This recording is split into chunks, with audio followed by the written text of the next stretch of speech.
Milagros, bienvenida a Presencia Cultural. Casa de la Literatura cumple 10 años. ¿Cuál sería tu primera impresión, tu primer balance sobre este tiempo transcurrido? Buenas tardes, muchas gracias por esta invitación. Sí, en octubre de este año la casa cumple 10 años. Para nosotros es todo un año de reflexión sobre nuestro propio quehacer. Un balance así de manera rápida, pienso que es muy interesante tener un centro cultural público. La Casa de la Literatura es parte del Ministerio de Educación. Digamos, es una institución como centro cultural dedicado a la literatura, a la lectura literaria. Es una institución que abre las posibilidades de la literatura, de lo literario, de la lectura a la sociedad en general, ¿no? Me parece interesante entonces ver el valor que puede tener un centro cultural público ubicado además en un excelente emplazamiento en el centro de la ciudad, que además es un servicio gratuito. Creo que también es importante analizar qué pasa con los servicios culturales gratuitos, qué cosas pueden provocar, ¿no?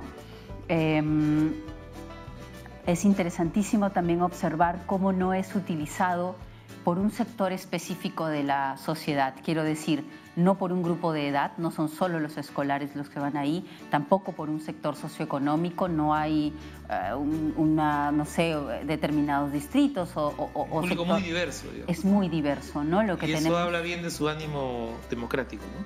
Creo que habla bien de eso, creo que también nos ayuda a repensar algunos pruritos, ¿no? Esta idea de que somos una sociedad adversa a la lectura, somos una sociedad desinteresada en el libro.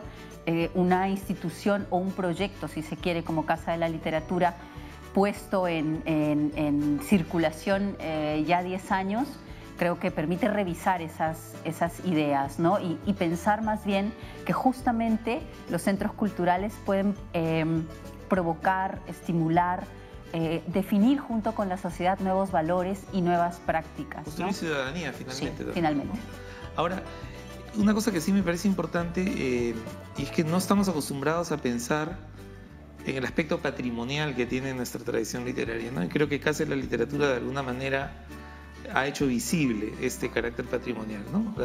Una literatura como la peruana merece ciertos criterios de preservación, de difusión, ¿verdad? Y creo que una gran parte del mérito que tiene Casa de la Literatura es haber hecho visible ese aspecto patrimonial, ese vale la pena difundir, preservar y guardar estos tesoros textuales y literarios que han ido dejando distintas personas a lo largo de nuestra historia, ¿no? Es un patrimonio riquísimo. Solemos quizás los ciudadanos tener en mente, no sé, 5 nombres, ¿no? Vinculados a la literatura. El supercanon, digamos. Digamos, ¿no? Y que a veces es tan estrecho, ¿no? Así es.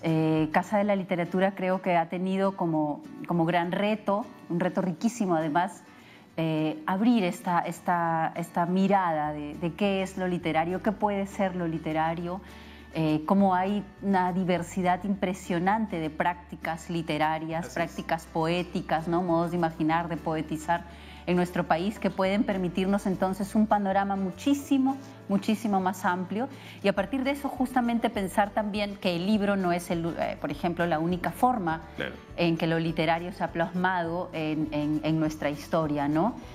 Un trabajo bien interesante que hacemos nosotros y que redunda en las exposiciones que siempre están en Casa de la Literatura es el estudio de archivos culturales y archivos literarios. Entonces ahí tú ves cómo desde el manuscrito, que claro es el antecedente del texto literario o del libro que más rápidamente podemos identificar, pero ves cómo muchos de los escritores, pero muchos de los estudiosos también han conservado una cantidad inmensa de documentos, fotografías, diarios, notas, artículos periodísticos. Que tienen un gran valor, ¿no? Valiosísimo. Entonces, en un sentido patrimonial, por ejemplo, de conservación de un patrimonio literario, habría que pensar nuevamente, ¿no?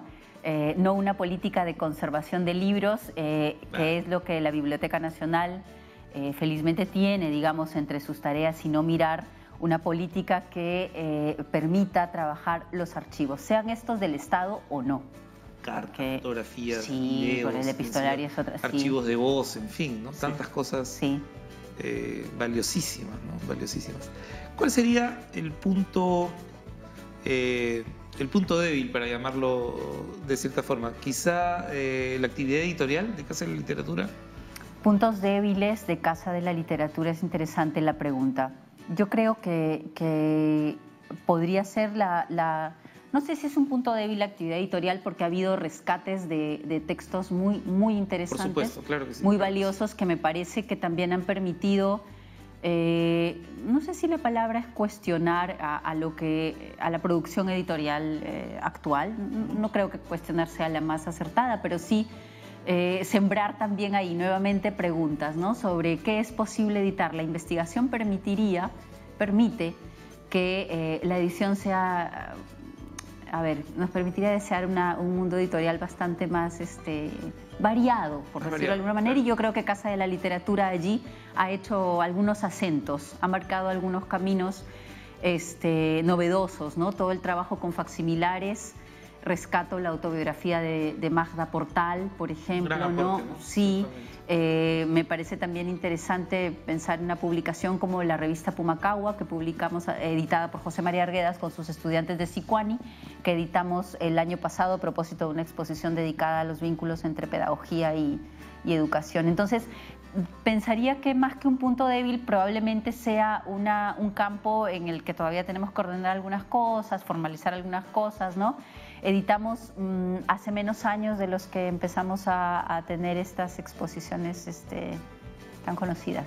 Claro, no, es que sí lo son. Ahora, sí pensaría que hay un punto débil, un reto muy importante, ¿no? Para plantearlo en términos positivos, que me gusta hacerlo así, es descentralizar la institución. Exacto. Yo creo que allí, en tanto estamos hablando de literatura peruana, en tanto nosotros reconocemos a través de la exposición permanente que es un marco conceptual para Casa de la Literatura Peruana, que define un poco cómo comprendemos dentro de Casa de la Literatura Peruana lo literario y la literatura. Entonces, la diversidad lingüística, por ejemplo, las literaturas regionales, eso es importante, ¿no es cierto? Sí. Todos los movimientos editoriales regionales, ¿no? Actuales, pero también históricamente podríamos mirar cosas maravillosas, ¿no? Tan autónomas como, no sé, la trayectoria editorial puneña, ¿no? Por pensar un caso. Entonces creo que reconocer todo eso, sí, o vuelvo a la idea de archivo, ¿no? Los archivos regionales. A veces hemos tenido 2 experiencias de investigación en archivos regionales a propósito de la exposición dedicada a la literatura amazónica y la exposición dedicada a las redes culturales de la revista Mauta de José Carlos Mariátegui. Identificar archivos regionales potentísimos, importantes y también muy vulnerables, pues es otra condición más que nos obliga a pensar cómo debería ser una institución realmente que acoja lo peruano en su quehacer, ¿no? Cómo descentralizar. Descentralizar no quiere decir solo producir desde Lima y trasladar eso a otros lados. Creo que hay muchas formas, no solo posibles, sino necesarias, de pensar cómo esta institución empieza a tener un trabajo nacional. Y para cerrar un poco esto, este año, ¿qué exposición nos espera? Bueno... ¿O qué exposiciones nos esperan? Exposiciones, siempre hemos tenido varias temporales en el año. Empezamos el año tempranamente, inaugurando la exposición dedicada a José Watanabe. Hace años queríamos trabajar la obra y la figura de José Watanabe, un autor tan múltiple, ¿no? Luego, pronto ya, en mayo, inauguramos una exposición dedicada a Manuel González Prada. Estupendo. Sí. Estupendo. Está ahora en plena investigación. Algunos meses después, en agosto, inauguramos una exposición dedicada a Javier Heró. Queremos mirar además a esa generación a la que todavía no nos hemos acercado, pues sí tangencialmente, ¿no? Pero creo que no de manera profundizando en ella, ¿no? Esta exposición la vamos a trabajar con la Universidad Católica, que ha recibido hace muy poco tiempo el archivo de Javier Heró, donado por la familia de él. Por su hermana, básicamente. Por su hermana. Claro, por Cecilia Heró. Por Cecilia, principalmente, sí. Y es interesante porque en paralelo creo que va a haber 2 películas dedicadas a Aeró. Exactamente. Desde ya Javier Corcuera ha conversado mucho con nosotros, él tiene un proyecto documental interesantísimo, ¿no? Entonces me parecen coincidencias hermosas, ojalá ambas se potencien, ¿no? Y finalmente la última exposición temporal de este año de aniversario está dedicada a las relaciones entre mujer y ciudad.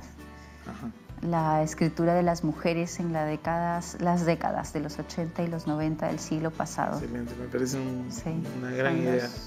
Son los proyectos de investigación aplicada a la curaduría de este año, ¿no? Buenísimo, ahí estaremos y bueno, desde aquí le deseo a Casa de la Literatura larga vida. No diré 10 más, diré muchos más. Gracias. Gracias, Milagros.